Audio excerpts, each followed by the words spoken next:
Chilli की कहानी। चला ससुराल। बहुत समय पहले की बात है। एक गांव में शेख चिल्ली नाम का एक युवक रहता था। उसके पिता का बचपन में ही देहांत होने के बाद उसकी माँ ने उसे अकेले ही पाल पोस कर बड़ा किया था। शेख चिल्ली बेहद चुलबुले स्वभाव का था, लेकिन दिमाग से मूर्ख था। एक तो वह और उसकी माँ गरीबी में दिन काट रहे थे और ऊपर से उसकी मूर्खता के कारण उसकी माँ को आए दिन लोगों की जली कटी बातें सुनने पड़ती थी। लोगों के तानों से परेशान होकर एक दिन शेख चिल्ली की माँ ने उसे घर से निकाल दिया। घर से निकाले जाने के बाद उसके पास रहने का कोई ठिकाना नहीं था। कुछ दिनों तक यूं ही भटकते भटकते वह पड़ोस के दूसरे गांव में जा पहुंचा। गांव के लोगों से वहां रहने के लिए अनुमति लेकर उसने गांव के पास ही अपने लिए एक झोपड़ी बना ली।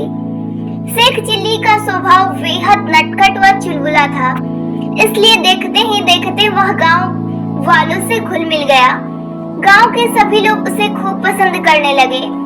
शेख गांव वालों का छोटा मोटा काम कर देता और उसके बदले में वे उसे राशन व अन्य सामान देते, जिससे उसका गुजारा चल जाता।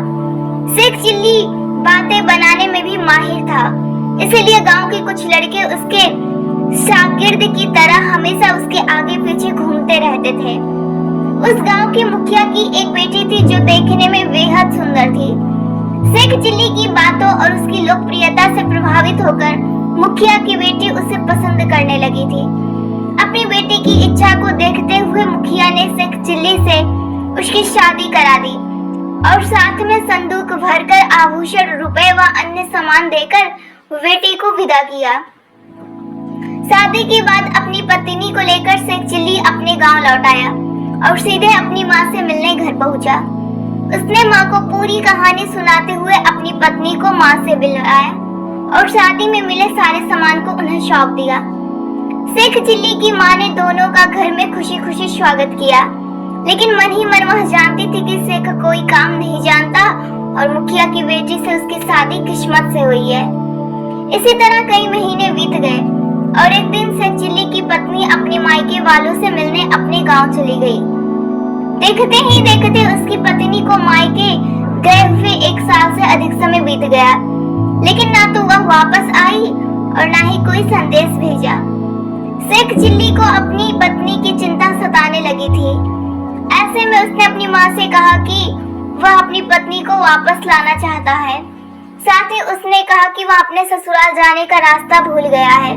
उसने माँ से गुजारिश की कि वह उसे उसकी पत्नी के गांव पहुंचाने का रास्ता बताए।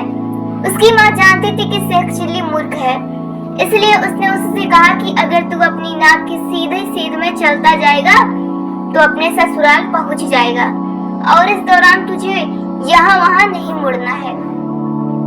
शेख चिल्ली की माँ ने रास्ते के लिए कुछ खाने का सामान गठरी में बांध दिया और उसे ससुराल की ओर विदा किया। अपनी माँ के कहे अनुसार वह अपनी नाक की सीध में चलता गया। रास्ते में उसे कई चट्टान, झाड़ियाँ व पेड़ और एक नदी मिली, जिन्हें उसके बिना अपना रास्ता मोड़े बड़ी मुश्किल से पार किया। इसी तरह चलते चलते 2 दिन बीत गए। शेख चिल्ली अपने ससुराल पहुँच ही गया। उसके ससुराल पहुँचने पर सभी लोग बड़े खुश हुए और उसका स्वागत करने लगे। उसके ससुराल वालों ने उसे खाने पीने के लिए कई पकवान व शीतल पे परोसे। इतना सब कुछ सामने होने के बाद भी उसने किसी को हाथ भी न लगाया और अपनी माँ द्वारा गठरी में बांधे खाने को ही खाया, क्योंकि उसकी माँ ने उसे केवल वही खाने के लिए कहा था। उसके बाद शेख चिल्ली ऐसे ही खाली पेट सो गया था, लेकिन रात को उसे जोरों की भूख सताने लगी। जब भूख सहन से बाहर होने लगी तो वह रात को ही घर से बाहर निकल गया और एक मैदान के पास पेड़ के नीचे लेट गया। उस पेड़ पर मधुमक्खियों ने छत्ता बनाया हुआ था, जिसकी शहद की बूंदें टपक रही थी। शेख चिल्ली करवटें बदल बदल कर पेड़ के नीचे ही सोता रहा और शहद की बूंद उसके शरीर पर टपकती रही। देर रात को परेशान होकर वह उठकर वापस अपने ससुराल पहुंचा और घर के पास ही बनी एक कोठरी में जाकर सो गया। कोठरी में रुई के गोले रखे थे जो शेख चिल्ली के पूरे शहद लगे शरीर से चिपक गए। रुई की गर्माहट से उसे जल्दी ही गहरी नींद आ गई। सुबह जब शेख की पत्नी रुई लेने के लिए कोठरी में घुसी तो रुई में लिपटे शेख चिल्ली को देखकर वह डर गई और जोर जोर से चिल्लाने लगी। चीखने की आवाज सुनकर शेख की नींद टूट गई और वह जोर से उसे डांटते हुए चुप चुप कहने लगा। उसकी आवाज सुनते ही उसकी पत्नी कोठरी से बाहर भाग गई और शेख दोबारा सो गया। कुछ देर बाद उसकी पत्नी ने परिवार के अन्य लोगों को भी बुलाकर कोठरी में ले गई।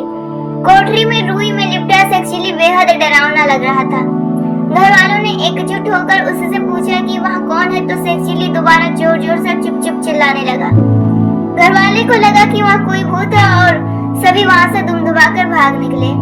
घर वालों ने शेख चिल्ली, जिसे वे भूत समझ रहे थे, उसे कोठरी से भगाने के लिए एक ओझा को बुलाया। ओझा द्वारा काफी देर तक तंत्र मंत्र करने पर भी जब कोठरी से वह बाहर नहीं निकला, तो ओझा ने मुखिया के परिवार को जल्द से जल्द घर खाली करने और किसी दूसरे मकान में जाने की सलाह दी। ओझा की बात मानकर सभी घर वाले तुरंत दूसरे घर में चले गए और उसे खाली कर दिया। दिन में तो शेख चिल्ली कोठरी से बाहर नहीं निकल पाया, तो रात होते ही वह कोठरी से बाहर भाग निकला। भागते हुए वह एक किसान के घर पहुंचा, जिसके आंगन में बहुत सारी भेड़ें बांधी हुई थी। शेख चिल्ली को अंधेरे में कोई आता दिखाई देता तो वह छिपने के लिए भेड़ों के पीछे बैठ जाता। जिन्हें देखकर शेख चिल्ली छिपाता वह दरअसल चोर थे, जो किसान की भेड़ें चुराने आए हुए थे। चोरों ने एक एक कर कई भेड़ों को उठाया और आंगन से निकालकर जाने लगा। उनमें से एक चोर ने रूई में लिपटे शेख चिल्ली को भेड़ समझकर उसे भी कंधे में उठा लिया और चलता बना। भेड़ों को लेकर भागते हुए चोर नदी के पास पहुंचे। इतने में सुबह होने लगी, तो चोर भेड़ों को वहीं छोड़कर भागने लगे। इतने में चोर के कंधे पर लेटा शेख चिल्ली कहने लगा कि मुझे जरा धीरे से उतारना। भेड़ को बोलता समझकर चोरों को लगा कि वह जरूर कोई दैत्य है, जो भेड़ का रूप धारण किए हुए है।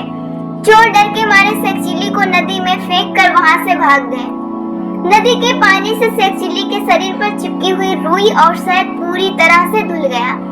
खुद को पानी में अच्छे से साफ कर वह सीधा अपने ससुर के पास पहुंचा और अनजान बनकर उनसे पुराने घर को खाली करने का कारण पूछने लगा। मुखिया ने उसे चुप चुप वाले दैत्य की पूरी बात बताई। मुखिया की बात सुनकर शेख चिल्ली मन ही मन बहुत खुश हुआ और अपने ससुर से कहने लगा कि वह उस घर से भूत को भगा सकता है। शेख चिल्ली की बात मानकर मुखिया पूरे परिवार के साथ पुराने घर में पहुंचा, जहां शेख कोठरी के सामने भूत को भगाने के लिए मंत्रोच्चारण करने का नाटक करने लगा। कुछ देर बाद उसने अपने ससुर से कहा कि वहाँ भूत अब यहाँ से भाग गया है और वे लोग फिर से उस घर में रह सकते हैं। उसकी बातें सुनकर मुखिया बेहद खुश हुआ और पूरा परिवार दोबारा से अपने घर लौट आया। मुखिया व उसके परिवार ने शेख चिल्ली की बड़ी खातिरदारी की। ससुराल में कई दिन बिताने के बाद शेख चिल्ली ने एक दिन अपने ससुर से कोई कारोबार करने की इच्छा जताई। उसकी बात सुनकर उसके ससुर ने उसे जंगल से लकड़ियां लाकर व्यापार करने के लिए एक बैलगाड़ी खरीद दी। शेख चिल्ली जब लकड़ियां लेने के लिए जंगल जाने लगा, तो रास्ते में उसकी बैलगाड़ी के पहिए से घर्षण की आवाज आने लगी। उसे लगा कि पहले ही दिन बैलगाड़ी आवाज कर रही है, तो यहाँ जरूर कुछ बुरा होगा। इसलिए उसने अपनी आरी से बैलगाड़ी के पहियों को काटकर फेंक दिया और पैदल जंगल की ओर चल पड़ा। जंगल में शेख चिल्ली ने काटने के लिए मोटे पेड़ को चुना। पेड़ के तने भी काफी मोटे मोटे थे, तो उसे काटने के लिए वह पेड़ के ऊपर चढ़ गया। अपनी मूर्खता की वजह से वह जिस डाल पर बैठा था उसे ही काटने लगा। इतने में एक बुजुर्ग शख्स जो जंगल के रास्ते से गुजर रहा था, शेख चिल्ली को देखकर रुक गया। उसने उसे आवाज देते हुए कहा कि वह डाल को ना काटे, वरना वह भी नीचे गिर जाएगा। शेख ने उस आदमी की बात को सुनकर भी अनसुना कर दिया और जोर जोर से डाल काटने लगा। कुछ देर बाद डाल के साथ वह भी जमीन पर गिर गया। शेख चिल्ली को लगा कि वह बुजुर्ग जरूर कोई अंतर्यामी है, जिसे भविष्य दिखाई देता है। उसने बुजुर्ग से पूछा कि क्या आप मुझे बता सकते हैं कि मेरी मौत कब होगी। उस बुजुर्ग ने शेख को बहुत समझाने की कोशिश की, लेकिन जब उसे लगा कि वह ऐसे पीछा नहीं छोड़ेगा, तो उसने पीछा छुड़ाने के लिए उससे कहा कि तेरे भाग्य में आज शाम को ही मरना लिखा है। बुजुर्ग की बात सुनकर शेख चिल्ली डर गया और सोचने लगा कि अगर आज शाम को मुझे मरना ही है, तो क्यों ना मैं पहले ही अपने लिए कब्र खोद लूं और मौत का इंतजार करूं। ऐसा सोचकर उसने जंगल में ही एक बड़ा सा गड्ढा खोद लिया और उसमें लेटकर शाम होने का इंतजार करने लगा। इतने में शेख चिल्ली को वहां से एक शख्स गुजरता दिखाई दिया, जिसके हाथ में एक बड़ा सा मटका था। वह आदमी आवाज लगाते जा रहा था कि अगर कोई व्यक्ति मटके को उसके घर तक पहुंचा देगा तो वह उसे पैसा देगा। शख्स की आवाज सुनकर शेख चिल्ली जल्दी से गड्ढे से बाहर निकला और उससे कहा कि वह मटके को उसके घर तक छोड़ देगा। उस व्यक्ति ने भी मटका शेख को पकड़ा दिया और दोनों जंगल से बाहर निकलने लगे।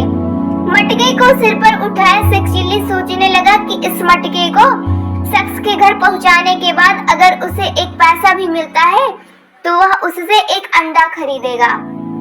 शेख चिल्ली सोचने लगा कि उस एक अंडे से मुर्गी पैदा होगी और मुर्गी जो अंडे देगी उससे दर्जनों अंडे फिर दर्जनों मुर्गियां होगी। उन्हें बेचकर वह एक बकरी खरीद लेगा। बकरी दूध के साथ साथ कई बकरियों को पैदा करेगी, जिन्हें बेचकर वह एक गाय खरीद लेगा और एक गाय से उसके पास दर्जनों गाय हो जाएंगी। शेख चिल्ली ने अपने ख्यालों में ही गायों को बेचकर घोड़े खरीदने और फिर उन्हें बेचकर मिले रुपए से मकान बनाने की योजना बना ली। शेख चिल्ली सोचने लगा, मैं घोड़े पर सवार होकर बड़े ठाठ से नगर की सैर करूंगा। हमारे नए घर में मैं और मेरी पत्नी और हमारे बच्चे होंगे। मैं ठाठ से जब घर के आंगन में बैठकर हुक्का पीऊंगा और बच्चे जब मुझे खाने के लिए बुलाएंगे तो मैं नाव में सिर हिला दूंगा। अपने ख्यालों की ही दुनिया में खोए शेख चिल्ली ने जैसे ही ना करते हुए जोर से सिर हिलाया, मटका उसके सिर से जमीन पर गिरकर टूट गया। मटके के टूटते ही उसके अंदर का सारा सामान मिट्टी में बिखर गया। यह देखकर उस व्यक्ति को बहुत गुस्सा आया और उसने शेख को खूब भला बुरा कहा और बिना पैसे दिए वहां से चला गया। शेख चिल्ली काफी देर तक सिर पकड़े जमीन पर टूटे मटके को देखते हुए अपने टूटे सपने के बारे में सोचता रहा। कहानी से सीख, कभी भी किसी चीज के लालच में आकर ख्याली पुलाव नहीं पकाना चाहिए। किसी चीज को पाने का लालच और मेहनत न करने से कुछ हासिल नहीं होता, बल्कि उल्टा और नुकसान ही होता है।